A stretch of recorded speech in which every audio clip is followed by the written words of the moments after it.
أعوذ بالله من الشيطان الرجيم بسم الله الرحمن الرحيم. Hukum investasi saham tergantung. Investasi saham semua terbuka insya Allah. Dalam Islam halal jual beli. Ya, sebagaimana Allah berfirman, A'udzubillahi minasyaitonirrajim, wa ahallallahu al-bay' wa harrama riba. Allah halalkan transaksi jual beli, Allah haramkan riba. Transaksi boleh saja, membeli saham sebuah perusahaan, ya sebuah tempat usaha itu boleh-boleh saja, tidak ada masalah semua.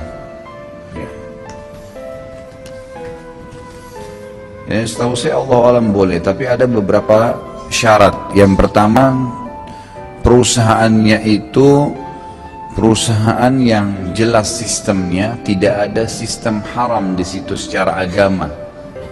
Perusahaannya jelas. Kalau masalah perusahaan itu non muslim itu masih boleh-boleh saja, nggak ada masalah, tergantung. Kalau dia menggunakan sistem yang tidak melanggar syariat, maka tidak ada masalah. Yang kedua, produk yang dijual juga tidak melanggar syariat. Produknya harus produk-produk yang halal. Apapun yang dijual sama dia harus sesuai dengan sistem Islam, dan juga produknya produk yang halal. Maka itu insya Allah tidak ada masalah beli saham seperti itu. Kalau hukum kerja di bank konvensional ini sudah sering ditanya, kira-kira menurut antum ini, menurut anda yang hadir sini atau teman-teman yang masih kerja di bank konvensional, anda maunya saya jawab apa? Kira-kira saya jawab boleh, itu berarti saya mempertaruhkan leher saya ini di hari kiamat di mahkamah Allah, masuk neraka nanti. Nggak boleh, riba haram, gitu kan? Jadi kadang-kadang subhanallah, ini mudah-mudahan penanya niatnya untuk mengetahui hukum ya, tapi ada kadang-kadang teman-teman karena sudah tahu dirinya salah, sengaja bertanya, dibolak-balikan pertanyaan supaya ada jawaban iya. Nggak mungkin Ustadz menjawab iya itu. Haram-haram, halal-halal, karena kami tahu itu pertanggungjawabannya berat hari kiamat, gitu kan. Jadi teman-teman yang masih kerja di bank konvensional, anda sudah tahu ada fatwa MUI tentang masalah haramnya bunga bank, haramnya kerja di bank konvensional. Begitu pula dengan umumnya pendapat ulama dunia, tidak ada satupun yang mengatakan boleh sebenarnya. Lalu bagaimana Ustaz kalau saya sudah terlanjur? Ya taubat, tinggalkan, gitu kan? Itu solusinya. Saya nggak tahu memberikan makan keluarga saya, subhanallah, bagaimana bisa? Kita berapa 9 bulan di rahim ibu nggak pernah pikir makan dari mana. Waktu masih anak-anak nggak pernah tahu, nggak pernah mau tahu orang tua kita dapat dari mana uang untuk berikan kita permen, makanan, baju. Sekarang sudah sarjana ketakutan mau makan dari mana? Nggak mungkin itu, ya kan? Syaitan tidak mau kita lepas dari sebuah belenggu yang sudah dia lakukan. Orang yang berbuat kemaksiatan, terbiasa zina, terbiasa riba, terbiasa mencuri, terbiasa bohong, terbiasa dengan sebuah kegiatan, maka syaitan akan buat jaring-jaringnya supaya tidak lepas dari situ. Ranjau-ranjaunya banyak, beratlah, pertimbanganlah, beginilah, beragam macam. Bagaimana ulama mengatakan syaitan itu masuk ke dalam diri manusia, bisa dia menggoda orang untuk melakukan sebuah perbuatan buruk, atau bisa dia membuat orang lain bimbang dalam mengerjakan perbuatan kebaikan. Di antara perbuatan kebaikan itu, kalau seseorang mau meninggalkan yang haram, mau taubat jalan Allah subhanahu wa ta'ala, diterima nggak ya taubat saya? Saya mau beri makan dari mana ya anak istri saya? Saya kalau berzina kemudian saya taubat, sampai mau nikahi saya ya? Dan beragam macam was-was yang akhirnya tetap membuat orang tersebut dalam belenggu dosanya.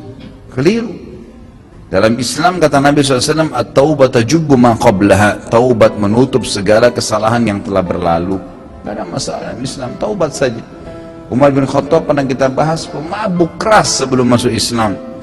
Taubat menjadi seorang khalifah Rashid, yang terkenal khalifah Rashid, dan kemudian khalifah yang kedua dijamin masuk surga, dan banyak sekali fadilah, karena Islam tidak melihat masa lalunya seseorang, yang dilihat adalah sekarang dan ke depan, kan seperti itu. Jadi saya mengajak anda dan seluruh muslimin, dan saya doakan dari hati saya, mudah-mudahan Allah berikan kemudahan anda untuk meninggalkan, karena ini berbahaya sekali. Dirham, 1 dirham riba, kata Nabi SAW, lebih berat dosa di sisi Allah daripada 36 kali berzina. Berat itu, bukan hal yang ringan. Makanya syaitan membelenggu kita di situ. Keluar saudaraku. Kalau hanya karena masalah dasi, hanya karena masalah kemeja, hanya karena masalah nama baik, hanya karena masalah sudah terlanjur dapat jabatan dan itu semua Anda mau pertahankan silakan, tapi konsekuensinya adalah ada hukuman dari Allah Subhanahu wa taala karena haram. Allah memberikan saudaraku semut di lubangnya makanan, lalu Allah tidak memberikan Anda makanan? Tidak mungkin. Allah Subhanahu wa taala memberikan seluruh jutaan makhluk tiap hari makan. Ikan makan, semut makan, semua makan. Saya sudah sering berikan contoh masalah itu kan. Seorang ulama salaf pernah melihat burung bango di atas batang pohon, di atas sebuah danau.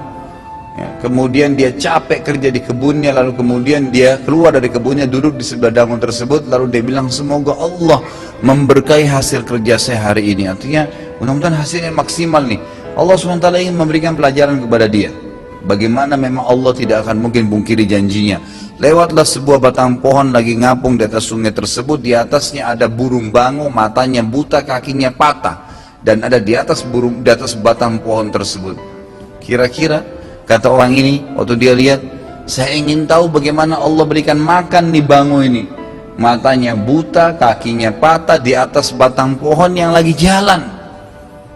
Jelas-jelas secara akal manusia sulit, dia kalau turun dia nggak tahu, mungkin bisa tenggelam karena bango, walaupun ya bisa berenang atau di pinggir-pinggir danau dia tidak bisa sampai ke dalam, umumnya begitu.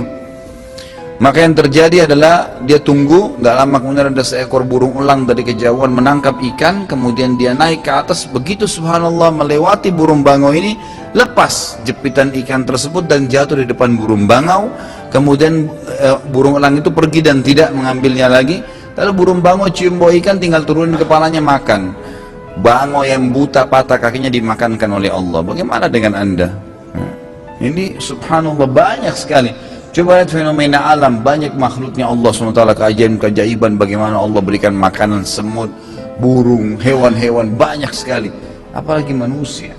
Jauhi yang Allah haramkan.